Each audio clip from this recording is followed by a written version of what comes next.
Hi friends. Hi, ಎಲ್ಲರೂ ಹೇಗಿದ್ದೀರಾ? I hope ಎಲ್ಲರೂ ಚೆನ್ನಾಗಿದ್ದೀರಾ ಅಂತ ತಿಳ್ಕೊತೀನಿ. ಇವತ್ತು ನಾನು ಬಂದಿರೋದು ಕೊರ್ರಮ್ಮ ದೇವಿಯ ದೇವಸ್ಥಾನಕ್ಕೆ. ಯಾಕಂದರೆ ನನ್ನ ಫ್ರೆಂಡ್ ಅವರ ಹೊಲದಲ್ಲಿ ಕಡಲೆಬೇಳೆನ ಬೆಳೆದಿದ್ದಾರೆ. ಅದಕ್ಕೆ ಕೀಳುವಂಥ ಸಮಯ ಬಂದಿರೋ ಕಾರಣ ಅಲ್ಲಿ ನಾವು ಪೂಜೆ ಮಾಡಿಸ್ಕೊಂಬರಕ್ಕಂತ ಕೊರ್ರಮ್ಮ ದೇವಸ್ಥಾನಕ್ಕೆ ಬಂದಿದ್ವಿ.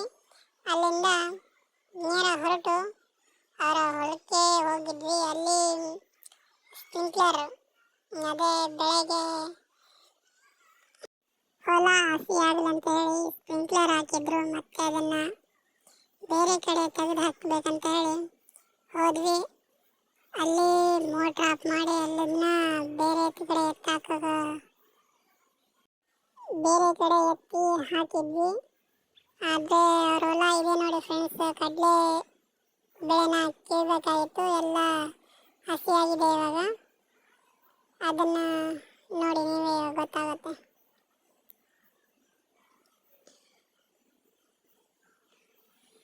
ಕಡಲೆ ಬೆಳೆ ಬೆಳೆಸಿದ್ದಾರೆ. ಇದೇ ಅವ್ರ ಹೊಲ. ಇವತ್ತು ಬೆಳಗ್ಗೆ ಕಡಲೆ ಕೀಳಬೇಕು. ಹೇಗಿದೆ ಫ್ರೆಂಡ್ಸ್ ಅವ್ರ ಹೊಲ? ಕಮೆಂಟಲ್ಲಿ ಕಮೆಂಟ್ ಮಾಡಿ. ಸ್ಪ್ರಿಂಕ್ಲರ್ ಎಲ್ಲ ಹಾಕಿಬಿಟ್ಟು ಈಗ ಬೇರೆ ದೇವಸ್ಥಾನಕ್ಕೆ, ಅಂದರೆ ನಮ್ಮೂರಲ್ಲಿ ಒಂದು ವಿಶಿಷ್ಟವಾದ ಒಂದು ದೇವಸ್ಥಾನ ಇದೆ. ಅದು ಮಾರುತೇಶ್ವರ, ಒಂದು ಹನುಮಂತ, ಲಿಂಗದಳ್ಳಿ ಕೆರೆ ಹನುಮಂತ ಅಂತ ಕರೀತಾರೆ. ಈಗ ಅಲ್ಲಿ ಹೋದ್ವಿ, ಅಲ್ಲಿ ಹೋಗ್ತಾ ಇದ್ದೀವಿ ಇವಾಗ. ಆ ದೇವಸ್ಥಾನ ಒಂದು ಗುಡ್ಡದ ಒಳಗಡೆ ಇದೆ. ಅದೇ ದಾರಿಯಲ್ಲಿ ನಮ್ಮ ಅಣ್ಣನವರ ಹೊಲ ಇದೆ. ಇವರೇ ನೋಡಿ ನಮ್ಮ ಮೌನೇಶ್ ಅಣ್ಣ ಅಂತ ಹೇಳಿ. ಅವ್ರ ಹೊಲ ಕೂಡ ಕಡಲೆ ಬೆಳೆ ಕಿತ್ತಿದ್ದಾರೆ. ದಾರಿ ಗುಡ್ಡದ ಒಳಗಡೆ ಇದೆ. ಗಾಡಿ ಹೇಗೆ ಹತ್ತಿದೆ ನೋಡಿ. ದಾರಿ ಎಲ್ಲ ಹದಗೆಟ್ಟು ಹೋಗಿಬಿಟ್ಟಿದೆ. ಆದರೂ ನಾವು ಪ್ರಯತ್ನ ಮಾಡಿ ಹತ್ತಿದ್ವಿ. ಫುಲ್ ಕಷ್ಟಕರವಾಗಿತ್ತು ಇದೆಲ್ಲ. ಈಗ ದೇವಸ್ಥಾನಕ್ಕೆ ಹೋಗ್ತಾ ಇದ್ವಿ. ಫುಲ್ಲು ಗುಡ್ಡ ಸುತ್ತ ಆವರಿಸ್ಕೊಂಡಿದೆ. ಮುಂದೆ ಕೆರೆ ಇದೆ. ಅದು ಲಿಂಗದಳ್ಳಿ ಹನುಮಂತನ ಕೆರೆ ಅಂತ ಕರೀತಾರೆ. ಲಿಂಗದಳ್ಳಿಯ ಕೆರೆ ಅಂತ ಕರೀತಾರೆ. ಈ ಕೆರೆ ಗುಡ್ಡದ ನಡುವಿನಲ್ಲಿದೆ. ಅಲ್ಲಿ ನಡ್ಕೊಂಡು ಹೊಂಟಿದ್ವಿ.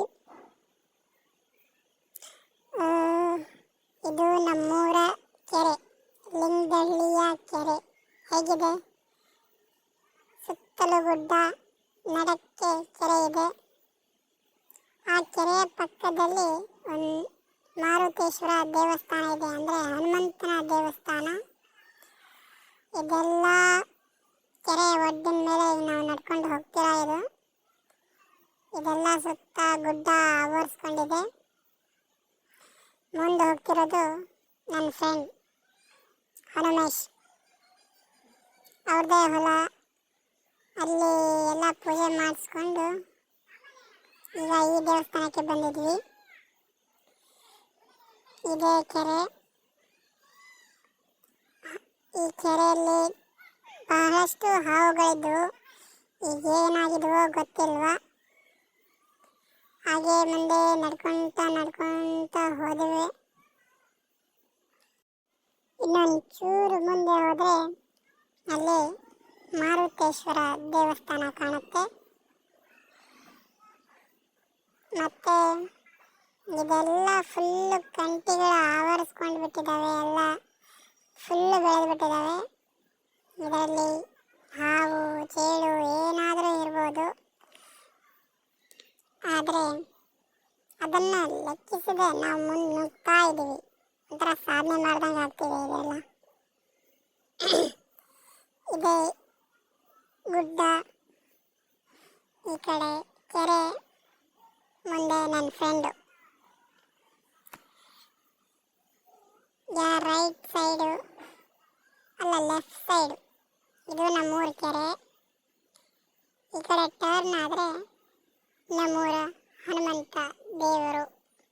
ಅಲ್ಲಿ ಬಾತುಕೋಳಿಗಳು ಈಜಾಡುತ್ತಿವೆ. ಹಾಗೆ ಈ ಕಡೆ ಬಂದರೆ ಇದು ಸ್ವಲ್ಪ ಮುಂದೆ ಹೋಗಬೇಕು. ಇದೆಲ್ಲ ಕ್ಲೀನ್ ಮಾಡಬೇಕು. ಕ್ಲೀನ್ ಮಾಡಿಲ್ಲ. ಇದರ ಮುಂದೆನೇ ದೇವಸ್ಥಾನ ಇರೋದು. ಅದು ಗುಡ್ಡದ ಮೇಲಿದೆ ನೋಡಿ, ಕಂಟಿ ಹೇಗೆ ಬೆಳೆದು ಬಿಟ್ಟಿದೆ. ಹಾಗೆ ಮುಂದೆ ಹೋದ್ವಿ ನೋಡಿ ಗುಡ್ಡ ಹೇಗಿದೆ. ಇದೇ ದೇವಸ್ಥಾನ ತೋರಿಸ್ತೀನಿ. ಲಿಂಗದಹಳ್ಳಿಯ ಮಾರುತೇಶ್ವರ ದೇವಸ್ಥಾನ. ನೀವು ನೋಡಿಲ್ಲ ಅನ್ಸುತ್ತೆ, ಒಂದ್ಸಲ ವಿಸಿಟ್ ಮಾಡಿ. ತುಂಬ ಒಳ್ಳೆ ಪ್ಲೇಸ್.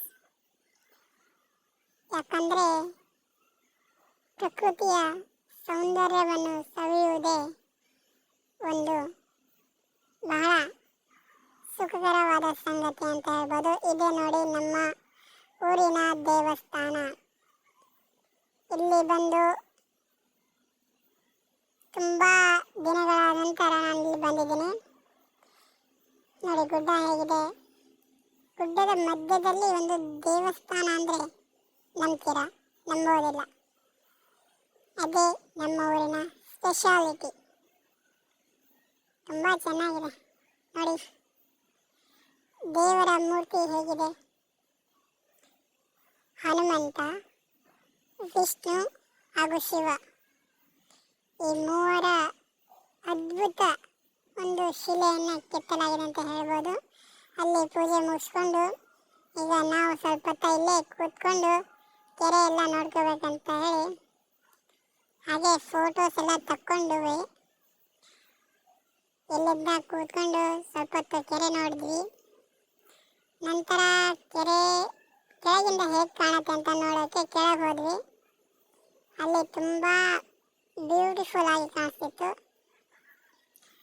ಇದು ನನ್ನ ಫಸ್ಟ್ ವ್ಲಾಗ್ ಆಗಿರೋದ್ರಿಂದ ಆದಷ್ಟು ನಾನು ಎಫರ್ಟ್ ಹಾಕಿದ್ದೀನಿ ಅನ್ನೋದು ಹೇಗೆ ವಿಡಿಯೋ ಮಾಡಬೇಕು, ಹೇಗೆ ಮಾಡಬಾರ್ದು ಅಂತೇಳಿ.